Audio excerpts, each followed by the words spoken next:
Welcome to Inside the 12. Pete Sousa, alongside the gunslinger, former Rice superstar quarterback Taylor McHargue. Taylor, we've got a huge week, and you and I broadcast games, and one of the cool things about broadcasting games, producers tell us you got to go back to your keys at the beginning. When we started this thing, Brett Yormark told us that the Big 12 had to win games out of conference, big-time opponents, right? They have 8 wins against Power 4 conferences, the most ever in history of the Big 12 since 2002. Getting the job done, the foundation has been laid. How are you feeling about this conference right now? Yeah, I think specifically against the ACC as well. The Big 12 has shown up in a big way and then have done so against the Big 10 as well. And these were the games, like you mentioned, when Brett Yormark came on with us in week 0, talked about for this league to get more than one team into the college football playoff. Those were the wins that they needed. And like you mentioned, through the first month of the season, they've done a great job of that. Yeah, it's not all good news, though. Heartbreak in Stillwater earlier this week. Head coach Mike Gundy relieved of his duties, 170-90 in 21 seasons. 3-time Big 12 Coach of the Year. Your reaction? Well, to me, this is a coach that will go down on the Mount Rushmore of the Big 12 in terms of coaches and his longevity. How rare is that in college football these days? Think about 2021. They're 6 inches away from winning the Big 12 championship and being in the college football playoff. They're a runner-up again in 2023. And the bottom fell out. The last 2 seasons, it's been a long time going back to against Utah in 2024, where it felt like this was a team that was a favorite in the Big 12 to now.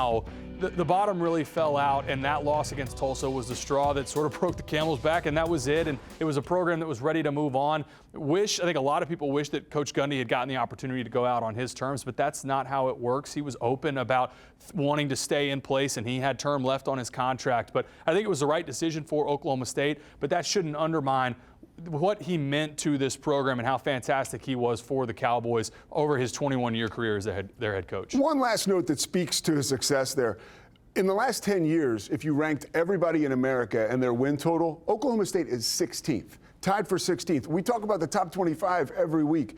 That is just an amazing record. Well, and this was a sub-500 program before he got there. And what Oklahoma State became known for was 18 consecutive bowl appearances, winning at a high level. And again, longevity for a head coach in this sport is pretty rare. I mean, he was at the top of the list or towards the top of the list for tenure for a head coach in the sport. Like I said, it was time for Oklahoma State to move on. I agree with the decision. I think a lot of people agree with the decision. But he was fantastic for this program and will go down as maybe the best coach in the history of this program. Straight legend. All right, let's take a look at the slate this week.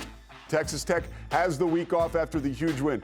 Look at that one at the top, TCU and Arizona State. Outside of that big one, Taylor, which one is a sneaky game? Maybe not that fans are talking about, but the coaches will be. Well, I think the one that caps us off on Saturday night, 10:15, BYU traveling to Colorado. We'll talk more about that later. But BYU, to me, this is really their first test of the season, kind of under the radar, even though they just climbed up into the AP poll. That one, to me, I've got my eyes on that one as a big one to cap off the weekend. Huge one to start, right? Arizona State and TCU. This is a great game on Friday night. Cannot wait to check it out. Josh Hoover leads all of college football with 333 passing yards a game. And you're telling me he's doing it with explosives. Well, for TCU going last week, 22 of 40 for Josh Hoover. The completion percentage wasn't great, but look at the downfield shot plays that they hit. The chunk plays, I think that's been where TCU, going all the way back to their win against North Carolina in week 1, they've done a great job of creating the explosives. And it's been a combination. You go back to that win over North Carolina, how well they ran the ball. Last week against SMU was primarily through the air. I think they're proving how dynamic they are. And for Arizona State, a big bounce back win that they have coming off of last week when you think back to their loss a couple weeks ago, Sam Leavitt not playing great at Mississippi State. I think this, another one, we talk about Texas Tech and Utah from a week ago. This is the biggest game of the weekend, and I think the winner of this game is in the driver's seat along with Texas Tech at the top of the league. Keep an eye on that Arizona State defense. Not necessarily punishing, but pesky. They forced 5 fumbles, recovered 4 of them, and they lead the conference in sacks, tied atop the conference with 13 overall. So Josh Hoover could be facing some pressure. Speaking of defense, right? How about Arizona so far? It's not quite been Desert Swarm, but this matchup here we're talking about, Arizona and Iowa State, Arizona looks good defensively. Well, Arizona's only given up 2 touchdowns to this point in the season, and understand, Weber State and Hawaii to start the season, not nearly as challenging as Kansas State, but still, only allowing 2 touchdowns to this point in the season through 3 weeks is extremely impressive. This is also their first road game of the year, though, so now we'll find out. Arizona, it's been a bright spot in this league, and a team that I think was a little bit under the radar coming into the season. Now you're going to a place in Iowa State that it's a challenging place to play. Iowa State obviously plays well at home. Rocco Becht, veteran quarterback that's been there for a long time. What I'm looking for is, can Iowa State get consistent pressure on Noah Fifita, who to this point in the season has done a great job mitigating pressure and making plays happen off script. And then for Arizona, can they be patient and run the football consistently? Iowa State, remember, they run that 3-3-5 defense. The back end with that safety in the middle of the field sometimes is challenging for quarterbacks throwing the football. I think Arizona has to run the football well if they want to come away with a win in Ames. Had a chance to talk to Anthony Becht, obviously father of Rocco Becht, this week, and he talked about Rocco and his voice, right? He listened for so long, having grown up in that system. Now they listen when he talks. Taylor Mauser, offensive coordinator, particularly. As a quarterback who came up in a system and flourished at Rice, right, taking your school to 2 straight bowl games, how important is that to sort of evolve in a certain system under a certain group of coaches? Yeah, well, Rocco Becht is a guy that, like you mentioned, he's been around for a long time in this program and went from being a freshman that sort of tried to lead by example to now he's the guy, and he is the one that everybody else in that locker room is looking to week in and week out. And I think for Iowa State this year, we've talked a lot about how important that tight end room is. And I think you're seeing that on a week-to-week basis for Rocco Becht. His leadership is on display each and every week, but I think his play and his consistency and leaning on that tight end room as an offense, I think that's been what has impressed me most, because, again, they're not as dynamic on the outside at receiver as they were a year ago, and it really feels like they haven't missed much of a beat on the offensive side, and I think that speaks to having a veteran in Rocco Becht at the quarterback position. Coming back, the tape don't lie. We're headed into the club. That's right, Taylor McHargue breaks down Will Hammond's big day.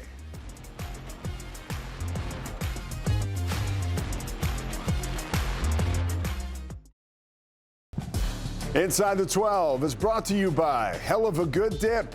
Game on, dip in with Hell of a Good. All right, back here on Inside the 12, you have to talk about the Texas Tech Red Raiders, right? 34-10 over Utah. On the season, their opponents have been outscored 174-35, and Will Hammond was a huge part of the effort Saturday in Salt Lake City. Will Hammond was extremely impressive coming off the bench, but we talked about this game a week ago, and that Texas Tech, for years and years, they've been known as a team that great on offense, struggled on the defensive side. And could this team and all the changes that they made in the transfer portal on the defensive side, could they flip that script? And they did. They were the more physical team on a down-to-down basis. They showed that. And Will Hammond, we'll talk about a little bit more in a second, but he played fantastic coming on in relief. Yeah, Will Hammond's numbers just lights out. 13 of 16, 169 yards, 2 touchdowns, 8 carries for 61 yards. But now it's time to get into that quarterback club, baby. Come on now, let's put on the fur coat and take Will inside. What did you see from him on Saturday? Well, it was 10-3 when he came in the game, so this was still a tight game, but he did a nice job running the ball and throwing the ball. This is a look, throw over the shoulder. Utah played a lot of man defense against Texas Tech when Hammond came in the game. This is a throw with pressure to his right side and a throw over the outside shoulder of a defender. And watch on the right side here for Will Hammond. This is not like it's uncontested. He's got to sort of work a little bit to his left and give ground and throw this ball over the shoulder. Great accurate throw, and especially for a young guy coming off the bench, was extremely impressed. This is man defense again for Utah, and Texas Tech, I love the play design. Just run quarterback draw into it, because anytime you got man on the outside, if your quarterback makes one miss like he does there, not a lot of defenders left, and Will Hammond able to take advantage of that in a way that I thought this added an element that they didn't have with Baron Morton. Again, you see, make one defender miss, and in that man defense, there's really nobody else left until he gets 30 yards down the field.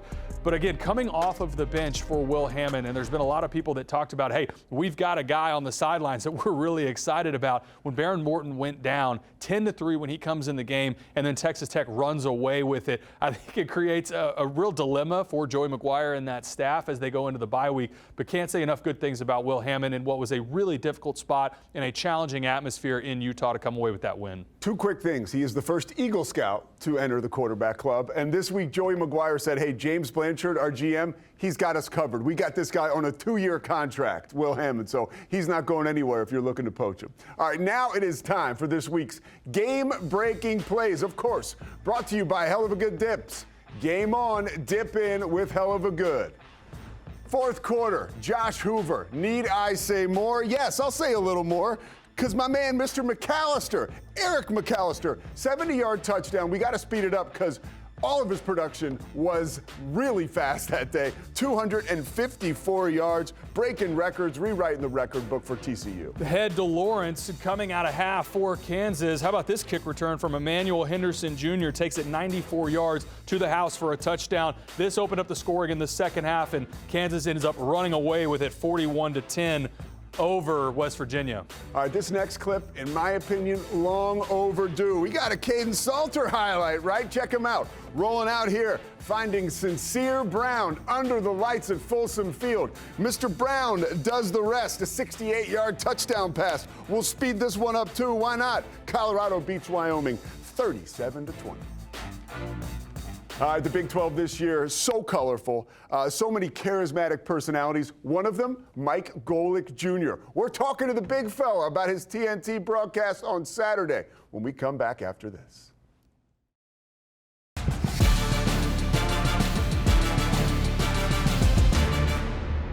We are back on Inside the 12, the quarterback, Taylor McHargue, and myself, Pete Sousa. Now, the Big 12 calls for big personalities. And this year on TNT broadcast for the Big 12, you can see this young man right here. We welcome Mike Golic Jr. Thank you so much for spending some time with us this morning, Mike. Hey, appreciate you guys having me. Excited to talk some Big 12 ball. Yeah, yesterday, you know, it's funny. I can't get away from you. I'm in the gym. I'm trying to get swole, and I look up and I see you and your dad, Golic and Golic, right, on FanDuel. And you were talking about Mike Gundy and the developments in Stillwater from earlier this week. Your initial thoughts on the change and how Oklahoma State moves forward. Yeah, the change, I think, for a lot of people was surprising given Mike's tenure there, 20-plus years at his alma mater, and a lot of people wondering and figuring, hey, does a guy like that get the opportunity to go out on his own terms, no matter what the current circumstances look like? But you look back now at 11 of their last 12 games being losses, last year going 0 in conference play. And the loss to Tulsa really seemed to be a tipping point for so many people around there, a game that they hadn't lost in 50-plus years. And so I think while it's difficult to see someone who means so much to that school and vice versa have to end on these terms like this, I do think this change felt like maybe it was going to be coming eventually. And so if you're Oklahoma State, they want to get started on that search for their future right now. And just the end of an era. I don't know Oklahoma State football without Mike Gundy at the helm. And to have it happen a day or so after the anniversary of the I'm a man, I'm 40 speech almost feels eerie. Yeah,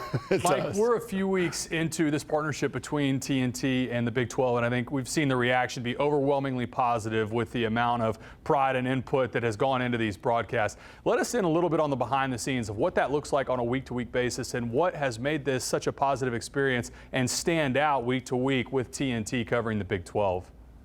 Yeah, I mean, first and foremost, it's a great product that we get to cover, right? I always tell people it's amazing how much better I sound calling a game when the games are good. And so that's been a huge part of this is we have great players, staffs, and teams that we get to cover on this. But I think for me, this is only my second year working with TNT, but the thing you notice very quickly with them is they do everything 100 miles an hour. They do everything to the best of their ability. And so to have the opportunity to really get down into the nitty-gritty of this conference has been a ton of fun. And TNT's had a blast doing it, and I know I have too. Yeah, we have had a blast watching you and JB Long call these games so far. What's unique about the Big 12 to you on the field right after your first handful of games? What jumps out at you? Well, I mean, I think it's this continued reminder that for the last few years, it felt like so many people, when they looked nationally at this conference, still had that dated software of, oh, the Big 12 is a pace and space league. Oh, it's going to be 75-50. Every game is going to be the Patrick Mahomes, Baker Mayfield game where Texas Tech is putting up 1 billion points against Oklahoma from back in the day. But I think when you look around this league, the quality of defense that you see, like we've gotten to cover Arizona and Arizona State early in the season, and both of those units really jumped out. We're going to be back at Arizona in a couple of weeks for that game against Oklahoma State. And what Danny Gonzalez has done with that defensive unit has been incredible. But then you look at the ground games and some of the offensive groups up front. I'm a former offensive lineman, and I'm turning on the tape to get ready for the Cincinnati Bearcats offense. And I'm falling in love with the big uglies that they got up front here. An incredibly veteran group. Nick Caldwell, their offensive line coach, does a phenomenal job. And I think you've seen that at plenty of these stops along the way. It's an incredibly physical league that's, in addition to great quarterback play, is also going to be built on defense and stout rushing attacks right now that I think is a breath of fresh air for someone who lived in that world as a college football player. No doubt. Mike, you mentioned Brendan Sorsby in a week coming off of 5 touchdowns in a quarter, a lot made of that. Little different competition this week, traveling to Lawrence in a place where Kansas to start the season has been fantastic at home. What are you expecting out of him, and what does he need to do well this week for them to get a road win?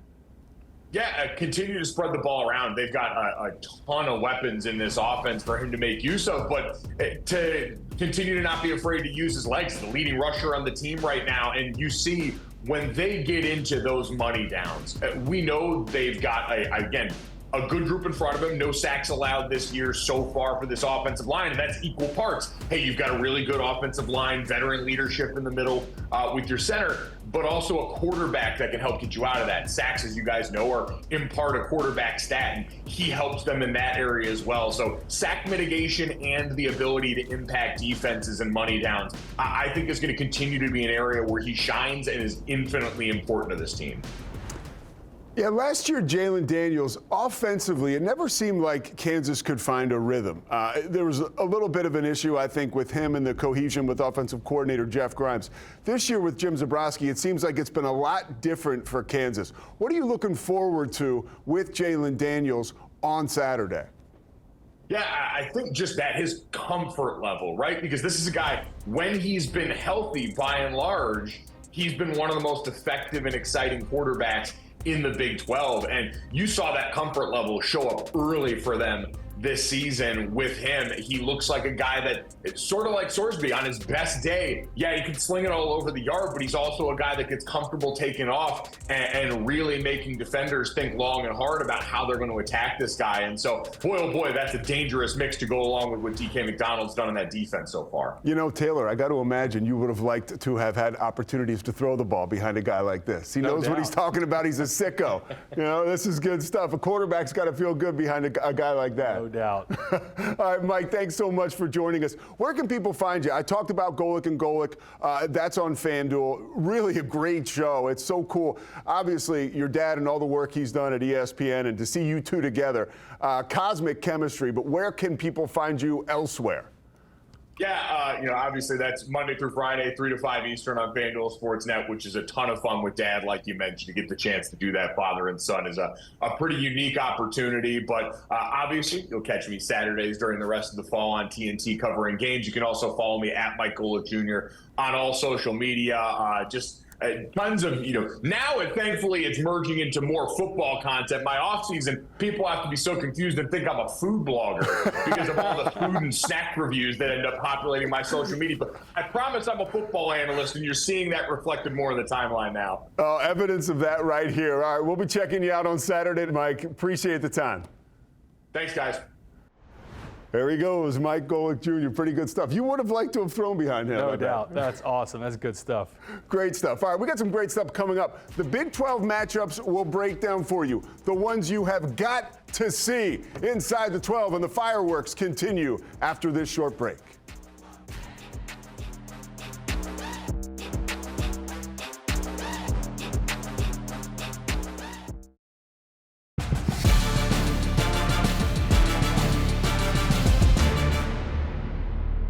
Back here on Inside the 12, you see the slate of games. Obviously, Baylor, a big game against Oklahoma State. Changes going over there. And Houston, Taylor, interesting team right now. Late night affair for them on the road in Corvallis at Oregon State. If they get that win over Oregon State, move to 4-0, that'll set up a huge matchup as Houston plays host to to Texas Tech in a couple weeks in Houston. Yeah, we got a chance to talk to Mike Golic Jr. a little bit about this game, noon Eastern on TNT. We're talking about Kansas and Cincinnati. Cincinnati coming off that 70-0 win versus Northwestern State. What's real and what's not there, Taylor? Well, Cincinnati really hasn't been tested the last couple weeks at home. Going back to their week 1 when they went to Nebraska, a chance to win that game. Brennan Sorsby, I didn't think played great down the stretch. And can he have improved play going on the road to Lawrence, Kansas, in a place where Kansas has looked fantastic at home? And for Kansas on the other side, the one loss they have this season, they took Missouri to the wire in what is now a ranked Missouri team. I think we'll find out a lot. Whoever comes out of this game a winner, I think, like Mike Golic Jr. mentioned just a minute ago,